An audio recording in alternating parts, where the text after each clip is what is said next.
കൂട്ടുകാരെ, എല്ലാവർക്കും നിജൂസ് വേൾഡിൻ്റെ പുതിയൊരു വീഡിയോയിലേക്ക് സ്വാഗതം. എല്ലാവരും സുഖമായിട്ടിരിക്കുന്നെന്ന് വിശ്വസിക്കുന്നു.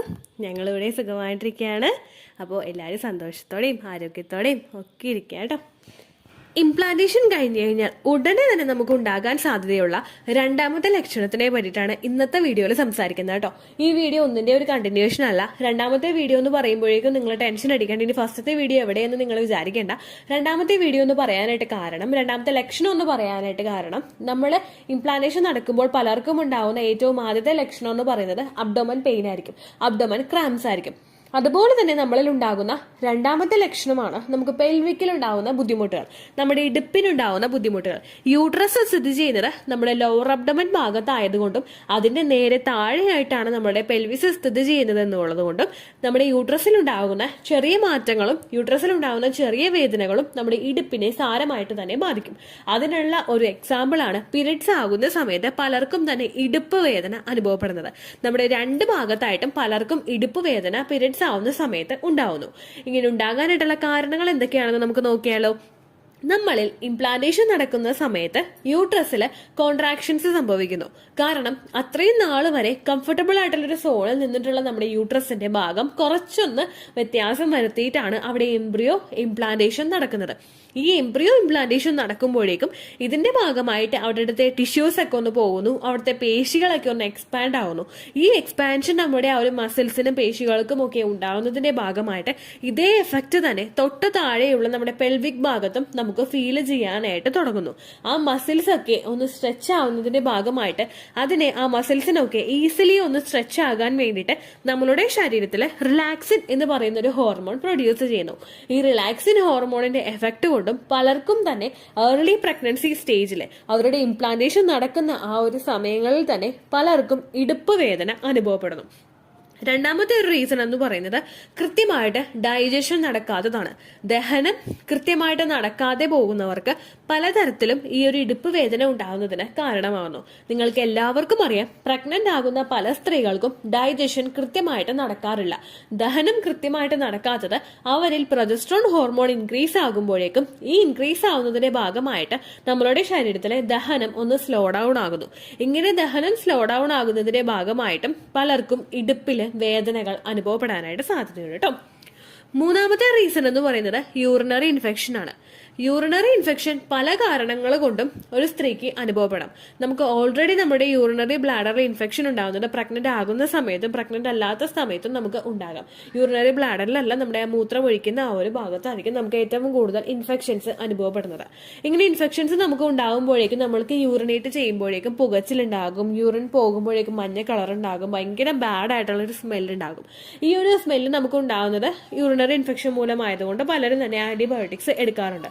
പലർക്കും അവരുടെ ഏർലി പ്രഗ്നൻസി സ്റ്റേജിൽ യൂറിനറി ഇൻഫെക്ഷൻ ഫീൽ ചെയ്യാറുണ്ട്. ഈ യൂറിനറി ഇൻഫെക്ഷൻ ഉണ്ടാകുന്നതും പെൽവിക്കിന്റെ ഭാഗത്ത് നമുക്ക് മറ്റുള്ള ബുദ്ധിമുട്ടുകളും അസ്വസ്ഥതകളും ഉണ്ടാകുന്നതിന് കാരണമാകുന്നു.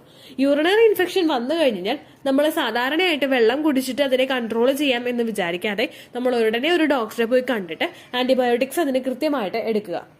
കൂടുതലായിട്ട് ഈ ഇൻഫെക്ഷൻ നമുക്ക് വരികയാണെങ്കിൽ, ഇൻഫെക്ഷൻ കൂടി പോവുകയാണെങ്കിൽ അത് പലർക്കും അവരുടെ കിഡ്നീസിൽ അഫക്ട് ചെയ്യുന്നതിന് കാരണമാകുന്നു. നമ്മുടെ ശരീരത്തിന്റെ പ്രവർത്തനം നല്ലതുപോലെ നടക്കുന്നതിന് ഇത് പ്രിവെന്റ് ചെയ്യുന്നുണ്ട് കേട്ടോ. അപ്പൊ യൂറിനറി ഇൻഫെക്ഷൻ നിങ്ങൾ ഒരിക്കലും കൺട്രോൾ ചെയ്ത് വെക്കരുത്. അല്ലെങ്കിൽ നിങ്ങൾ തന്നെ ഹോം റെമഡീസ് ഫോളോ ചെയ്തിട്ട് യൂറിനറി ഇൻഫെക്ഷൻ ക്യൂർ ചെയ്യാം എന്ന് വിചാരിച്ചിരിക്കരുത് കേട്ടോ. ഈ യൂറിനറി ഇൻഫെക്ഷനും പല സ്ത്രീകൾക്കും പ്രഗ്നൻസി സ്റ്റേജിൽ ഉണ്ടാകുന്നത് കൊണ്ട് അതിന്റെ ഭാഗമായിട്ടും ഇത്തരത്തിലെ ബുദ്ധിമുട്ടുകൾ നമുക്ക് അനുഭവപ്പെടാം. ഈ 3 റീസൺസ് കൊണ്ടാണ് നമുക്ക് പെൽവിക്കിന്റെ ഭാഗത്ത് വേദനകളും അസ്വസ്ഥതകളും ഉണ്ടാകുന്നത് കേട്ടോ. പെൽവിക്കിന്റെ ഭാഗത്ത് അസ്വസ്ഥതകൾ നമുക്ക് ഒരു കുഞ്ഞു വലുതാകുന്നതിനനുസരിച്ച് കുറേയും കൂടി കൂടുതലായിട്ട് അനുഭവപ്പെടാനായിട്ട് സാധ്യതയുണ്ട്. ഈ സമയത്തൊക്കെ നമ്മൾ സ്ട്രെച്ചിങ് എക്സസൈസും അതുപോലെ പെൽവിക്കിനെ കൂടുതൽ റിലാക്സ് ചെയ്യാൻ വേണ്ടിയിട്ട് സഹായിക്കുന്ന എക്സസൈസും ഫോളോ ചെയ്യുന്നത് എന്തുകൊണ്ടും നല്ലതായിരിക്കും കേട്ടോ. അത്തരം എക്സസൈസുകളെ പറ്റിയിട്ടുള്ള ലിങ്ക്സ് പല യൂട്യൂബ് ചാനലിലും നമുക്ക് കാണാനായിട്ട് സാധിക്കും. അതുപോലെ തന്നെ നമ്മുടെ ചാനലിലും ചെയ്തിട്ടുള്ള ഫെർട്ടിലിറ്റി എക്സസൈസുകളായിട്ടുള്ള ബട്ടർഫ്ലൈ എക്സസൈസും ലെഗ് അപ്പ് ദ വോൾ എക്സസൈസും ഒക്കെ ചെയ്യുന്നതും അതുപോലെ മലാസന ഫോളോ ചെയ്യുന്നതൊക്കെ നമ്മുടെ പെൽവിക്കിന്റെ ഭാഗത്ത് കുറച്ച് ബുദ്ധിമുട്ടുകളൊക്കെ ഒന്ന് റിലാക്സ് ചെയ്യുന്നതിന് വേണ്ടിയിട്ട് സഹായിക്കുന്നു. പെൽവിക്കിന്റെ ഭാഗത്ത് കൂടുതൽ ബുദ്ധിമുട്ടുകൾ വന്നു കഴിഞ്ഞാൽ നിങ്ങൾ ശരീരത്തിന് കുറച്ച് റെസ്റ്റ് കൊടുക്കുന്നത് നല്ലതായിരിക്കും. ഈ ബുദ്ധിമുട്ട് വെച്ചിട്ട് നിങ്ങൾ കൂടുതലായിട്ട് ജോലികൾ ചെയ്ത് കഴിഞ്ഞാലോ ഫിസിക്കലി നിങ്ങൾ ആക്റ്റീവായിട്ട് ഇരുന്ന് കഴിഞ്ഞാലോ നമുക്ക് ആ വേദനകൾ കുറച്ചുകൂടി കൂടാനായിട്ട് സാധ്യതയുണ്ട്. ഏറ്റവും കൂടുതൽ ഈ ഒരു പെൽവിക്കിന്റെ പെയിനിന്റെ ഒരു ഡെപ്ത് എന്ന് പറയുന്നത് നമുക്ക് ഷാർപ്പായിട്ടുള്ള ഒരു വേദനയായിരിക്കും. ഒരിക്കലും നമുക്ക് സഹിക്കാൻ പറ്റാത്ത തരത്തിലുള്ള അതികഠിനമായിട്ടുള്ള ഒരു വേദനയായിരിക്കില്ല പെൽവിക്കിന്റെ ഭാഗത്തുണ്ടാവുന്ന ഒരു വേദന എന്ന് പറയുന്നത്. നമുക്ക് സഹിക്കാൻ പറ്റുന്ന ഷാർപ്പായിട്ടുള്ള ഒരു വേദന, ഒരു കുത്തുന്നത് പോലുള്ള ഒരു വേദനയായിരിക്കും നമുക്ക് അനുഭവപ്പെടുന്നത്. പക്ഷേ കണ്ടിന്യൂസ് ആയിട്ട് ഇങ്ങനെ ഒരു വേദന നിങ്ങൾക്ക് അനുഭവപ്പെടുന്നുണ്ടെങ്കിൽ നിങ്ങൾ ഉറപ്പായിട്ടും ഡോക്ടറെ പോയി കണ്ടിട്ട് അതിന്റെ കാരണം എന്താണെന്ന് ഡയഗ്നോസും കൂടി ചെയ്യണം കേട്ടോ. ഏറ്റവും കൂടുതൽ നമുക്ക് ഈ ഒരു വേദന എപ്പോഴും ഉണ്ടാവാതെ ചില സമയങ്ങളിൽ മാത്രമായിരിക്കും നമുക്ക് ഫീൽ ചെയ്യുന്നത്. അങ്ങനെയുള്ള സമയങ്ങളിൽ നമ്മൾ ചൂട് പിടിച്ചു കൊടുക്കുന്നത് നമ്മുടെ ആ ഒരു സമയത്ത് ഒരു ആശ്വാസം കിട്ടുന്നതിന് വേണ്ടിയിട്ട് സഹായിക്കുന്നുണ്ട് കേട്ടോ. അപ്പൊ ഇത്രയും കാര്യങ്ങൾ നിങ്ങൾ കൃത്യമായിട്ട് ഫോളോ ചെയ്യുക. ഇംപ്ലാന്റേഷൻ നടക്കുന്നത് നമുക്ക് ഓവുലേഷൻ കഴിഞ്ഞിട്ട് 6 to 12 ഡേയ്സിനകത്തായതുകൊണ്ട് അതിനുശേഷം മാത്രമേ നമുക്ക് ഇത്തരത്തിലുള്ള ലക്ഷണങ്ങൾ റെക്കഗ്നൈസ് ചെയ്യാനായിട്ട് സാധിക്കുകയുള്ളൂ. ഇംപ്ലാന്റേഷൻ നടക്കുന്ന സമയത്ത് ഈ ഒരു പെൽവിക് പെയിൻ നമുക്ക് ഉണ്ടാകുന്നത് ചിലപ്പോൾ പലരും തന്നെ അവരുടെ ജോലി തിരക്കിനിടയ്ക്കിലോ മറ്റുള്ള കാര്യങ്ങൾ ചെയ്തുകൊണ്ടിരിക്കുന്നിടയ്ക്കോ റെക്കഗ്നൈസ് ചെയ്തു കൊള്ളണമെന്നില്ല. പക്ഷെ അതിന് ശേഷവും ഇത്തരത്തിലുള്ള ലക്ഷണങ്ങൾ കാണുന്നുണ്ടെങ്കിൽ നിങ്ങൾ ശരീരം നല്ലതുപോലെ ശ്രദ്ധിക്കുക കേട്ടോ.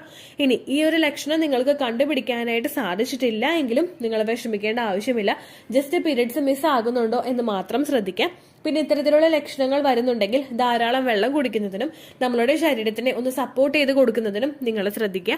അതുപോലെ തന്നെ ഫിസിക്കൽ കോണ്ടാക്ട് ചെയ്യുന്നത് മസ്റ്റായിട്ട് നിങ്ങൾ അവോയ്ഡ് ചെയ്യുക. ആദ്യത്തെ 3 മാസങ്ങളിൽ ഫിസിക്കൽ കോണ്ടാക്ട് ചെയ്യുന്നത് മിസ്കാരേജ് റേറ്റ് കൂട്ടുന്നതിന് കാരണമാകുന്നു. അപ്പോൾ അതൊരിക്കലും ചെയ്യാതിരിക്കുക. ശരീരത്തിന് വേണ്ടുന്ന അത്രയും റെസ്റ്റ് നിങ്ങൾ കൊടുക്കുക കേട്ടോ. അപ്പോൾ ഇത്രയേ ഉള്ളൂ വീഡിയോ. യൂസ്ഫുൾ ആയി കാണുമെന്ന് വിശ്വസിക്കുന്നു. യൂസ്ഫുൾ ആകുന്നുണ്ടെങ്കിൽ ലൈക്ക് ചെയ്യുക, ഫ്രണ്ട്സിനൊക്കെ ഷെയർ ചെയ്ത് കൊടുക്കുക കേട്ടോ. എന്തെങ്കിലും സംശയം ഉണ്ടെങ്കിൽ നിങ്ങൾ കമന്റ്സിൽ ചോദിക്കുക. പേഴ്സണൽ ആയിട്ട് എന്തെങ്കിലും സംശയം ഉണ്ടെങ്കിൽ മാത്രം, അതായത് ഒട്ടും തന്നെ കമന്റ്സിൽ ചോദിക്കാൻ പറ്റുന്നില്ല, അല്ലെങ്കിൽ എന്തെങ്കിലും റിപ്പോർട്ട്സ് അയച്ചു തരാനാണ്, അല്ലെങ്കിൽ വേറെ എന്തെങ്കിലും പ്രൈവറ്റ് ആയിട്ടുള്ള അത്രമാത്രം കോൺഫിഡൻഷ്യൽ ആയിട്ടുള്ള കാര്യങ്ങൾ ഉണ്ടെങ്കിൽ മാത്രം നിങ്ങൾ മെയിൽ ചെയ്യുക കേട്ടോ. അല്ലാത്ത കാര്യങ്ങൾ നിങ്ങൾ യൂട്യൂബ്സിന്റെ കമന്റ്സിൽ മാത്രം ചോദിക്കുക. ഓക്കെ, അപ്പോൾ അടുത്തൊരു വീഡിയോ ആയിട്ട് നമുക്ക് വീണ്ടും കാണാം. ബൈ.